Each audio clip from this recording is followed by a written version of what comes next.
¿Te gusta escuchar a dos IAs debatiendo los mercados cada semana? Dale like, comparte, suscríbete. No por el algoritmo, sino por tu versión más inteligente, cada lunes. Bienvenido al podcast semanal de los mercados. Cero ruido, solo lo esencial. Bienvenidos. Vamos a darle una vuelta a la semana de mercados. La del 23 de mayo trajo bastante movimiento. Sí, la verdad es que sí. Volvió la volatilidad a los bonos del Tesoro y, bueno, esas amenazas de nuevos aranceles desde Estados Unidos pues pusieron a la gente nerviosa. Totalmente. Un par de factores clave ahí. Vamos a ver qué ha pasado en los mercados globales. Estados Unidos, Europa, Reino Unido, Japón, China. Y luego miramos qué esperar. Vamos allá. Venga, A ver, Estados Unidos. Caídas claras. S&P 500 menos 1,34%. el Nasdaq, más tecnológico, menos 2,47%. Dow Jones menos 2,21%. Y ojo al Russell 2000, el de las pequeñas. Casi un 8,5% abajo. Vaya golpe. Uf, sí, ahí se notó más la aversión al riesgo. ¿Y qué movió todo esto? Pues por un lado la subida de los tipos de interés de los bonos del Tesoro.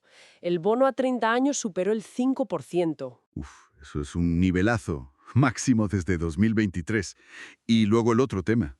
Las tensiones comerciales, ¿no? Trump hablando de un 50% a bienes de la UE, un 25% a los iPhones. Apple, claro, cayó un 3% el viernes. Exacto. Y es curioso porque el detonante de la subida de tipos fue una subasta de bonos a 20 años que salió un poco floja. Ah, mira. Sí, poca demanda. Y eso, sumado a la preocupación que ya había por la rebaja de Moody's, pues tensó el mercado de bonos. Y eso que hubo algún dato bueno, ¿no? El PMI. Sí, el PMI de S&P Global, bueno, el de servicios y manufacturas, en 52,3. O sea, expansión. Pero contrasta mucho con las ventas de viviendas usadas. Cierto que cayeron bastante. A niveles de 2009, en abril. Aunque las nuevas sí sorprendieron para bien. Pero vamos, que al final la turbulencia en bonos y lo de los aranceles pesó más. Vale. Cruzamos el charco. Eurozona. Tónica bajista también. Sí, generalizada. El STOXX 600 menos 0,75%. El CAC francés casi un 2% abajo. El MIB italiano casi un 3%. Ahí pesaron mucho las amenazas de Trump, claro. Y también un PMI compuesto, pues bastante débil. Cayó por debajo de 50, ¿verdad? A 49,5. Eso es, indicando contracción. Y para rematar, la Comisión Europea recortó la previsión de PIB para 2025. Al 0,9%. Buf, panorama complicado para Europa. Muy complicado. Es verdad que Alemania dio una pequeña sorpresa revisando al alza el PIB del primer trimestre, un 0,4% más. Algo es algo. Sí, por consumo y comercio. Pero vamos, con la incertidumbre comercial y la debilidad de los servicios, la dinámica de crecimiento sigue siendo muy frágil. Entendido. Saltamos al Reino Unido. Aquí el FTSE 100 fue un poco la excepción, ¿no? Subió algo. Sí, un poquito, un 0,38%. Pero con señales muy mixtas, ¿eh? La inflación de abril, por ejemplo, se disparó al 3,5%, mucho más de lo esperado. Muchísimo más. Luego las ventas minoristas sí fueron bien, más 1,2% mensual. Pero el PMI manufacturero, Mal. Contracción brusca. Así que, una de cal y otra de arena. exacto. El consumo parece que aguanta de momento, pero con esa inflación tan alta y la industria flojeando, la presión sigue ahí. Es un equilibrio. Delicado. Vale. Nos vamos a Asia. Japón, Nikkei 225, para abajo.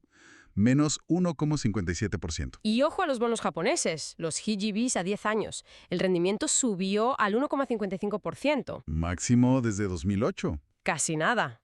Y la inflación subyacente también para arriba, 3,5%. Máxima en 2 años. Aunque hubo un dato bueno de pedidos de maquinaria, ¿no? Sí, fuerte subida en marzo, un 13%. Lo interesante aquí es ver cómo esa presión de la inflación está forzando al Banco de Japón a replantearse su política monetaria, ¿no? Justo ahora que vuelven las tensiones comerciales. Vaya momento. Sí, un buen lío para ellos. Y China, para terminar el repaso regional. Datos mixtos, ¿verdad? Después de la tregua comercial. Eso es.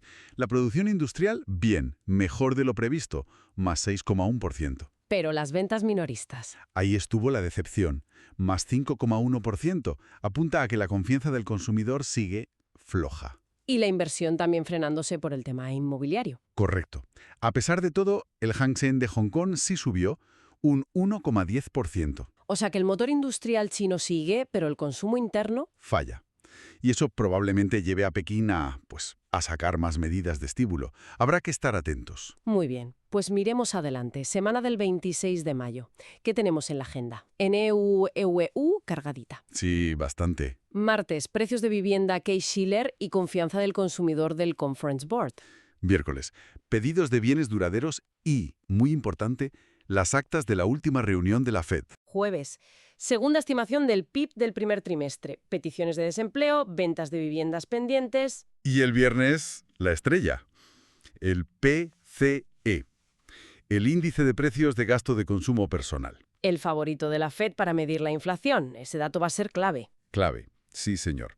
En Europa, pues atentos a las reacciones a los posibles aranceles de EEV y a pistas del BCE. Reino Unido. Seguir la inflación energética y la industria. Japón. Ventas minoristas, mercado laboral, señales del Banco de Japón. Y China.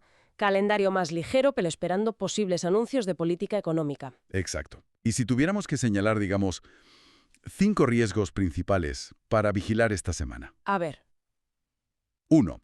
La escalada arancelaria EEV-UE. Si Trump confirma este 50%, puede haber lío y represalias. Guerra comercial. 2. El impacto de ese bono americano a 30 años por encima del 5% podría acelerar salidas de bolsa y endurecer el crédito. Hay que vigilar las subastas del Tesoro y qué dice la Fed. 3. La inflación americana, claro. El PCE del viernes. Si sale alto, adiós a las esperanzas de bajadas de tipos rápidas. Podría fortalecer el dólar y aumentar la aversión al riesgo. 4.